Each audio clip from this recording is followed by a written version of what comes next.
ನಮಸ್ಕಾರಗಳು. ನಮ್ಮ ಕಾಲೇಜಿನಲ್ಲಿ ಅಂತಿಮ ಪದವಿ ವಿದ್ಯಾರ್ಥಿಗಳಿಗೆ ಬೀಳ್ಕೊಡುಗೆ ಸಮಾರಂಭ ಕಾರ್ಯಕ್ರಮವನ್ನು ಹಮ್ಮಿಕೊಂಡಿದ್ದೆವು.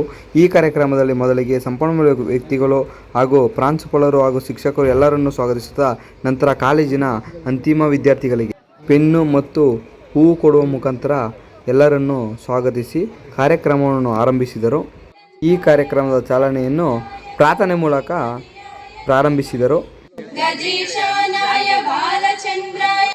ನಂತರ ದೀಪ ಹಚ್ಚುವ ಮೂಲಕ ಜ್ಞಾನದ ಸಂಕೇತ ದೀಪವನ್ನು ಹಚ್ಚುವ ಮೂಲಕ ಕಾರ್ಯಕ್ರಮವನ್ನು ಪ್ರಾರಂಭಿಸಲಾಗಿತ್ತು.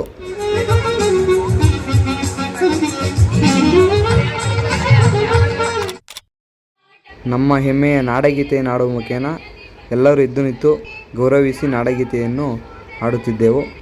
ಭಾರತ ಜನನಿಯ ತನುಜಾತೆ ಜಯ ಹೇ ಕರ್ನಾಟಕ ಮಾತೆ. ಅದಾದ ನಂತರ ಎಲ್ಲ ಸಂಪನ್ಮೂಲ ವ್ಯಕ್ತಿಗಳನ್ನು ಸ್ವಾಗತಿಸಲು ನಮ್ಮ ಸರ್ ಅವರು ಆತ್ಮೀಯವಾಗಿ ಸ್ವಾಗತಿಸಿದರು. ನಂತರ ನಮ್ಮ BCom HOD ಆದಂಥ ಪ್ರಕಾಶ್ ಸರ್ ಅವರು ನಮ್ಮ ರೆಡ್ ಕ್ರಾಸ್ ವರದಿ ಮಂಡನೆಯನ್ನು ಮಂಡಿಸಿದರು. ಶ್ರೀ ನಟರಾಜು ಮತ್ತು ಪ್ರಶಾಂತಿರವರು ಕ್ರಮವಾಗಿ ಬೇಸಿಗೆ ಕಾಲದಲ್ಲಿ ವಿದ್ಯಾರ್ಥಿಗಳು ತೆಗೆದುಕೊಳ್ಳಬೇಕಾದ ಮುಂಜಾಗ್ರತಾ ಕ್ರಮಗಳು. ವರ್ಷದ BA ವಿದ್ಯಾರ್ಥಿ ಮಹೇಂದ್ರ ಅವರು ಸಂಪನ್ಮೂಲ ವ್ಯಕ್ತಿಗಳ ಪರಿಚಯವನ್ನು ಮಾಡಿಕೊಟ್ಟರು. ನಿವೃತ್ತಿಯನ್ನು ಹೊಂದಿದರು. ಸುಮಾರು 29 ವರ್ಷಗಳ ಬೋಧನಾ ಕಾರ್ಯದಲ್ಲಿ ಸೇವೆ ಸಲ್ಲಿಸಿದ್ದಾರೆ. ಹಾಗೆ ಇವರು ಮುಖ್ಯವಾಗಿ ಹೇಳಬೇಕಾಗಿರೋದು ನಿಮ್ಮ ಮುಂದಿನ ಜೀವನ ಹೇಗಿರುತ್ತೆ, ಯಾವ ರೀತಿ ಇರಬೇಕು. ಇಷ್ಟು ಸಲಿಯೂ ನೀವು ವಿದ್ಯಾರ್ಥಿಗಳಾಗಿದ್ರಿ. ಇನ್ನು ಮುಂದೆ ನಿಮ್ಮ ಜೀವನಕ್ಕೆ ಬೇಕಾಗಿರತಕ್ಕಂತಹ ವ್ಯವಸ್ಥೆಗಳನ್ನು ಹೇಗೆ ಪಡ್ಕೊಳ್ಬೇಕು ಅನ್ನೋದು ಮುಖ್ಯವಾಗಿ ಬರುತ್ತೆ. ಸೊ ಹಾಗಾಗಿ ವಿದ್ಯಾರ್ಥಿಗಳಿಗೆ ಹೇಳ್ತಾ ಇದ್ದೀನಿ, ನಮ್ಮ ಜೀವನವನ್ನು ನಾವೇ ರೂಪಿಸ್ಕೊಳ್ಬೇಕೇ ಹೊರತು ಬೇರೆ ಯಾರೂ ರೂಪಿಸ್ಕೊಳ್ಳಲ್ಲ. ಮುಖ್ಯವಾಗಿ ಅವರು ನಿಮಗೆ ವಿವಿಧ ಸ್ಪರ್ಧೆಗಳಲ್ಲಿ ಗೆದ್ದ ವಿದ್ಯಾರ್ಥಿಗಳಿಗೆ ಬಹುಮಾನ ಕೊಡುವ ಮುಖೇನ ಎಲ್ಲರಿಗೂ ಬಹುಮಾನವನ್ನು ಸ್ವೀಕರಿಸಿದರು ಹಾಗೂ ಸಂಪನ್ಮೂಲ ವ್ಯಕ್ತಿಗಳ ವತಿಯಿಂದ ಬಹುಮಾನವನ್ನು ನೀಡಿದರು.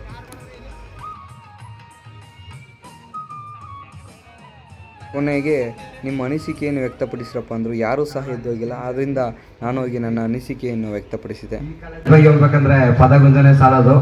ಯಾಕಂದ್ರೆ ಇಲ್ಲಿ ಎಷ್ಟು ಅವಕಾಶಗಳು ಮಾಡಿಕೊಟ್ಟರೆ ನಮ್ಗೆಲ್ಲದರಲ್ಲೂ ಪ್ರತಿಯೊಂದು ಕ್ಯಾಂಪ್ಗಳು ಪ್ರತಿಯೊಂದು ಎಲ್ಲದರಲ್ಲೂ ಕಾರ್ಯಕ್ರಮ ಅಂತಿಮ ಘಟ್ಟ ಸಂಪನ್ಮೂಲ ವ್ಯಕ್ತಿಗಳಿಗೆ ಕಿರು ಸನ್ಮಾನ.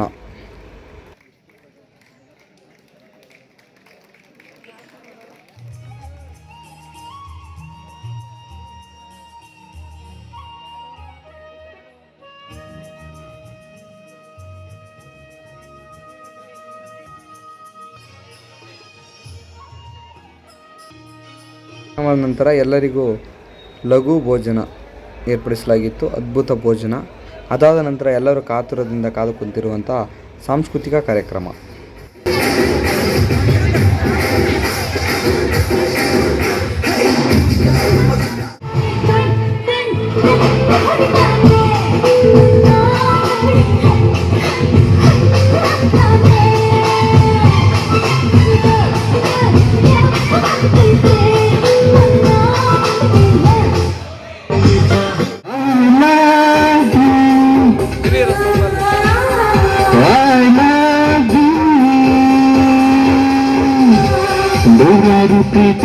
ಎಂಬ ಪರಾಕ್ರಮ ನನಗೂ ತಿಳಿಯದೆ ಇಲ್ಲ, ಶಿವನನ್ನು ಗೆದ್ದೆ ಎಂಬ ಅಹಂಕಾರ ನನ್ನಿಂದಲೇ ಮಟ್ಟವಾಗ